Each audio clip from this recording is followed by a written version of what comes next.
QuickBooks Online 2021, Form 1099 and Expenses by Vendor Reports. Let's get into it with Intuit's QuickBooks Online 2021.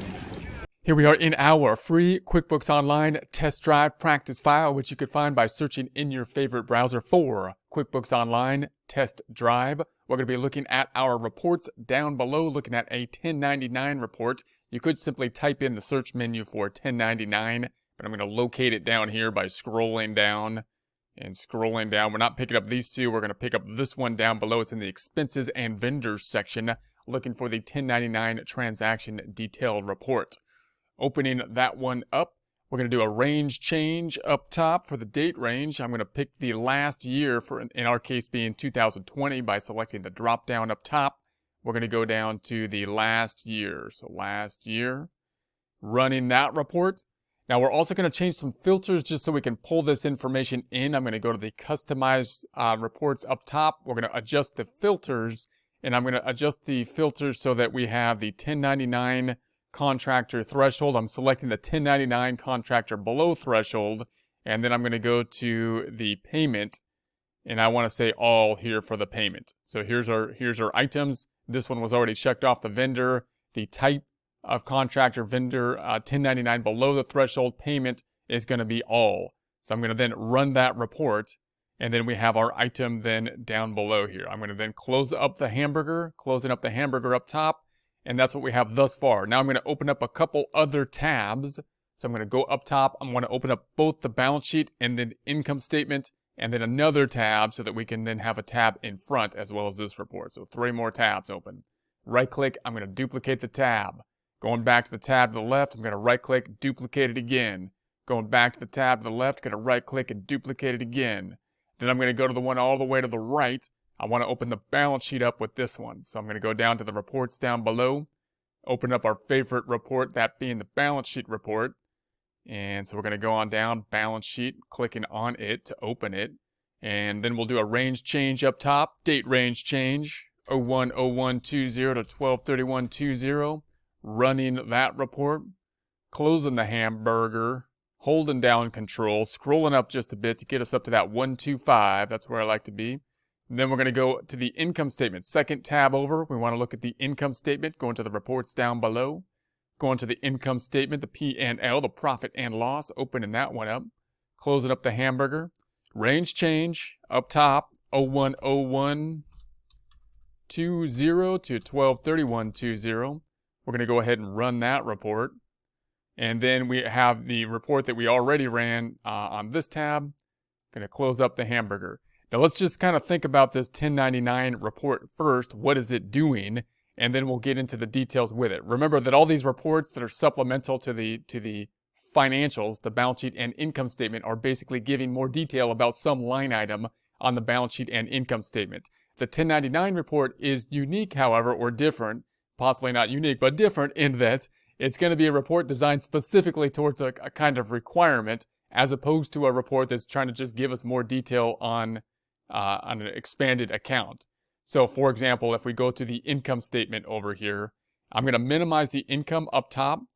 Remember that the income that we have up top, of course, is going to be something that we are earning, and for tax purposes, we're going to have to be paying taxes on it. So for tax purposes, income is actually kind of bad. Everything is inversely related, and we're going to have to pay taxes on it. We're going to have possibly getting 1099s from a tax perspective to tell us, as well as inform the IRS, that we are generating that income and therefore need to pay the taxes related to it.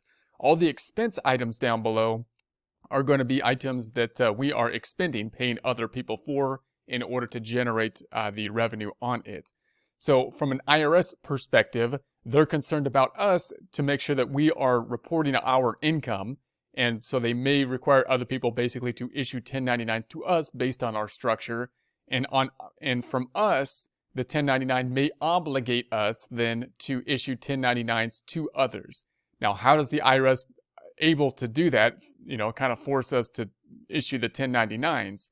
They're basically going to look at the people who are paying people, the people that are making the payments, because payments, in other words, expenses, are basically deductions for tax purposes. So that's where their leverage is. So they're going to go to the person that is paying, and they're basically saying, hey, do you want a deduction for this? And we're going to say, yes, we want a deduction. And they're going to say, well, that's great. Then you need to tell us who you're paying, because whoever you're paying it to, it's going to be income to them. So if we're going to give you a tax benefit by having a deduction, you have to tell us where we can go collect our money. Give us their name, their address, their social security number, so we can go over there and get our money there. And that's basically what's happening. So if you think about the payments that you make then, which are income to somebody else, we can put them into two main categories. One, wages. If they're an employee, we pay them wages. And of course, the IRS is going to say, that's a big expense that you're taking right there. Not only do we want you to tell us who you're paying, but we want you to actually physically take the money out of their check and pay it directly to us. So with the W-2s, we have a big obligation to pay that, and we have payroll taxes on top of that of ourselves. Now, if they don't fall into the category of an employee, we may still have an obligation to the IRS to report the income, and that would be if they fall into a contractor or something like that. Then again, the IRS is still going to say, okay, well, they're not an employee. We won't make you actually withhold their money from them and tack on payroll taxes on top of that. But we still, want information about them from you so that we can go to them and make sure that we're collecting our money over there. So then we got to say, okay, well, who, and if you don't, obviously we might penalize you and whatnot. So then we're of course like, okay, well, I don't want to be penalized and I would like the deduction and whatnot. So what do I need to do? Logistically, how does this work? Who do I need to issue a 1099 for? So the people that we need to issue a 1099 for are typically people that are not corporations, because the IRS is basically thinking if they're above a certain threshold, if they're incorporated, the IRS is not so much worried about them because they're going to use other means to coerce them to make their tax payments, right? But if they fall below a certain threshold, the IRS is concerned about them because they might be below the line, below the radar, and the IRS would like some other information on them to make sure that they're picking them up and they can, make sure that they're paying their taxes and whatnot. So that typically means that we're not talking about incorporated people like C Corps and S Corps possibly, but people that are not incorporated. And then there's a dollar limitation. So if you paid them under a certain threshold, it's pretty low threshold. It's like $600. If you paid under that, then you don't typically need to issue the 1099.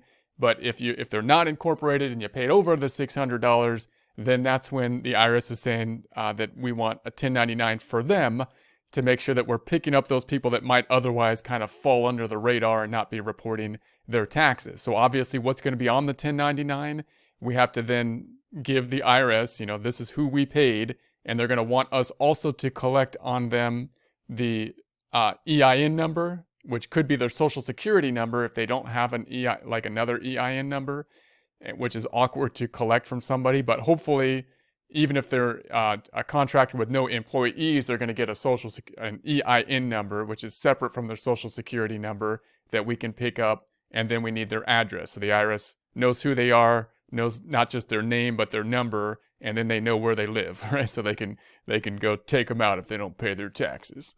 So how do we do this logistically? So that's when we have this report over here. So all these expenses that we're paying the vendors, right? And that's what this report is going to be basically generated on over here. We can also, in essence, create the 1099s. You may have to pay extra through the Intuit software. Now, note that you could just kind of generate what you need to pay and then buy the 1099s and print them. That might be cheaper to do, or fill them out. You can purchase the 1099 forms and then fill them out. But you may be able to actually process them through QuickBooks as well, which probably would be the easiest way to do, although could cost more. So then the question is, well, how do I mark off the people that I need to pay? What do I have to do in terms of who I need to be paying? Well, if you go to your vendor list over here, if I go back on over to my first tab, and I'm going to go down to the expenses, and we're going to go then to the vendors tab up top. We go into the vendors tab. Then these are all of our vendors. Now, basically, like we said, it's going to be people that are not incorporated. So if you're talking about a large corporation and whatnot, like your utility bills and whatnot, you don't have to 1099 them. So, and a corporation usually is like a C corporation or possibly an S corporation. If they're a sole proprietorship or something like that, or not incorporated, general partnership possibly, then you may need to then issue the 1099. So what you want to do is go through this list here and think about the people that are not incorporated. And then there's also that $600 threshold, but the $600 threshold is pretty low. So I would go through this list and basically just pick up all the people that are not incorporated and would fall under the first requirement. And then think about sending them basically the W-9, which is a request for the taxpayer identification number and certification. And then if you send this out to someone who's a sole proprietorship, hopefully they'll give you the information necessary. If you send something out accidentally or that you didn't need to send out, and then you go ahead and send it out anyways, and they can tell you, hey, look, I'm a C corporation or an S corporation or whatnot, and check off possibly and let you know, give you more information to know whether or not they need the 1099 to be issued or not. And so then if we do need to issue the 1099, we've got the Social Security and employer identification number requirements down below that we will need, and then the address information for the issuance. So if you haven't gone through as you've added these vendors and added them as whether or not they need a 1099 as you go, you can actually go through that and do that at a later time. Now you might be saying, hey, I got a whole lot of vendors and some of them I don't use anymore because they're inactive and I don't want to go through the entire list, including inactive vendors. So in that case, you might want to go through the list and basically make the vendors that you don't use anymore inactive. So in other words, you could go into the vendor here and then edit the vendor, and you could make them inactive if you so choose. And that could shorten up your list. It'd be a good thing just to clean up your vendor list in any case. But that takes time as well. So if you don't want to do that, then you can use these reports possibly to kind of make a list of your vendors and see who you actually paid during the year. And that can make the job of selecting the vendors that you need to pay a little bit easier as well. So we'll take a look at that in a second. Now, once you're in this vendor, you could add the tracking of the 1099 down here. You would need to tick off the 1099, and then you would need to be adding their number here, which is going to be their identification number, which if you don't have, then you might want to issue the form W-9 for it, because we need to have the address and we need to have the number, which would hopefully be their EIN number. If they don't have that, then we'd have to request their Social Security number. So I'm going to go ahead and add this one. So if I add this one over and then go to my 1099 reports, and let's go ahead and update this one, run the report again. No more activity yet. Let's go back on over here and let's add a couple more. I'm going to go back and say we'll add a couple more of these, and I'll make this a 1099 vendor by going to edit. I'm going to make this a 1099, add that. So this one, let's go, not the phone company probably. Let's add this one, and I'm going to say edit, and I'm going to add it as a 1099 vendor. Obviously, anyone with just a name might be someone that we would need a 1099. So I'm going to go ahead and edit this one and add a 1099 for that one. And then I'm going to add a transaction to one of these just so we can see it. So I'm going to say, let's hit the new button up top. I'm going to add an expense item. So we'll add an expense item. I'm going to say to be there. And I'll just say it's going to meals. And this is going to be for, let's say, 1,000. So it's definitely, over the 600 threshold, and save it and close it. And so there we have it. And I'm going to say close that out. And then if I go back to my second tab, and let's see if we can refresh this one, that's customize.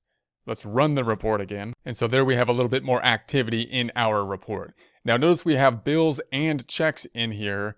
And you would think basically we're looking more on a cash basis method most of the time when we're looking at the payments. So you could run this report like on a cash basis and run the report. This bill is still here. Notice that if I go into it, however, it's been paid. So if I go back up top, this bill has then been paid. And so that can give you some detail. Now if you're trying to find the people that are not included as 1099 vendors yet, and you're trying to run a list to see whether or not you need them to include it, and you want the numbers over here in order to see how much was paid, you can go back up top and say, all right, let's try to customize this report again. Go into the filters, and we'll take a look at the contractor. And I want the contractors not marked as 1099. I'm going to say the ones that aren't marked as 1099, run that report. And now these are the people that haven't been marked as 1099. You can go through here and say, okay, these have activity there in them, not marked as 1099s. Are any of these people I need to then mark as 1099? So you might say this one, for example, you might say, maybe that one is one I need to put a 1099 for, and then go back on over to the first tab. So that's CH, this one, say, okay, that they need a 1099 maybe, and we'll edit it. And then we'll go over here and say, we need to 1099 that one and run that report. And so then we can go back to the report and run it again. Customize, not customize, I already refresh the report. And there we have it. So now they should be removed from this one. And then if I customize up top and I say that I want to look at the contractors here and run that report. So now we should have that one added. So we have that added here. So that's how you can kind of you can use the same report to help you to track the 1099s if you're at a point at the end of the year and you're trying to go through all your activity and see whether or not you need to be 1099ing people, who you need to 1099, and then who you got to send out possibly a W-9 for or request in some way, shape, or form for their EIN number or tax identification number and their address, so that you can fill out that process. Now, once you have all that, then you could process the 1099s. I won't go through this in detail here, but you could then use QuickBooks to help you out to process the 1099s. Again, it might cost more to do so. So then we're going to go back up to the expenses tab up top, and you'll see up top here it says prepare the 1099s. We got the prepare 1099s. I'm going to go ahead and hit that item, and then you can go through this kind of interview process, which is pretty straightforward. So if you have everything entered in there fairly, properly, then this is a fairly straightforward process. It'll allow you to then add the necessary data if you're kind of missing anything as well. So this is for the tax ID. I'm going to have to add the tax ID. So let's say 2, 3, 4, 5, 6, 7. And then I'm going to say save. And let's go to the next item. And then select the box for the types of payments you made. Then select the expense accounts you use for these payments. So most common types. This is probably the non-employee compensation, probably the most common type. And then you may just choose basically all these accounts for anything that you paid, meaning I want you, any expense account that I allocated to, I'm going to say is going to be qualifying, or any account, I'm just going to say it's going to be qualifying just for the demonstration purposes here. So I'm just going to select everything. So I'll go through this whole thing and select all of them. There's kind of a lot here on the expense accounts that we have. It's taking longer than I thought it would to select all the accounts. Doesn't seem like we're using this many accounts.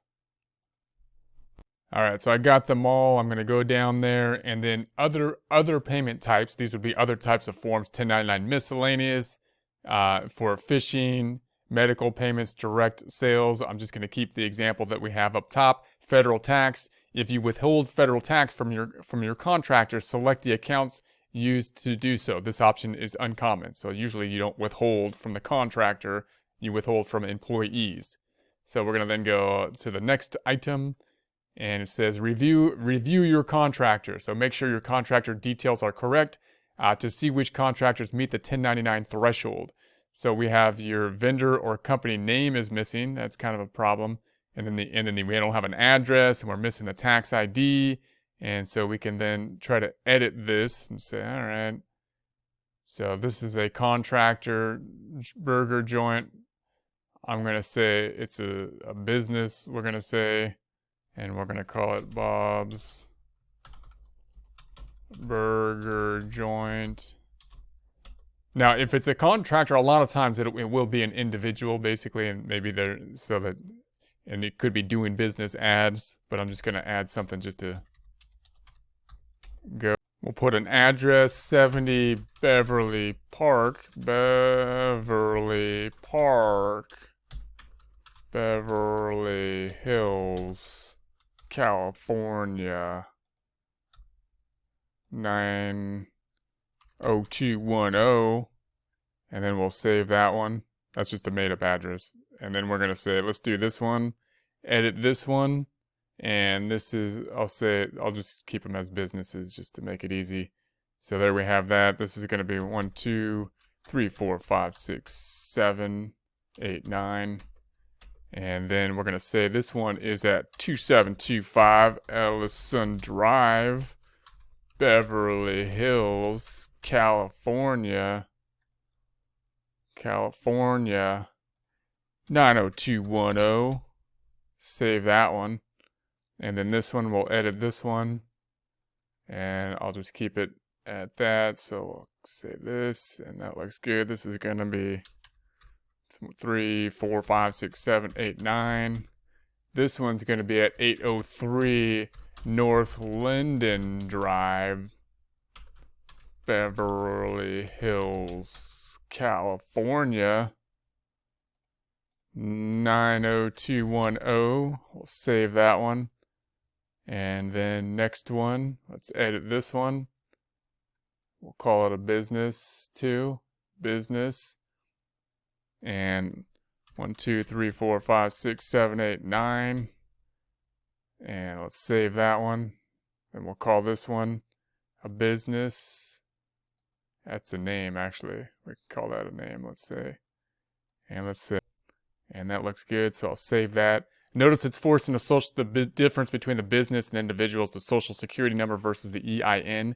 So if they give you an EIN, you're basically going to say, looks like business for the data input here. So I'm going to then go, okay, and that looks good. Let's just go next just to check this out. Only those contractors you paid above the threshold using $600 get a 1099. Need to add or edit payment.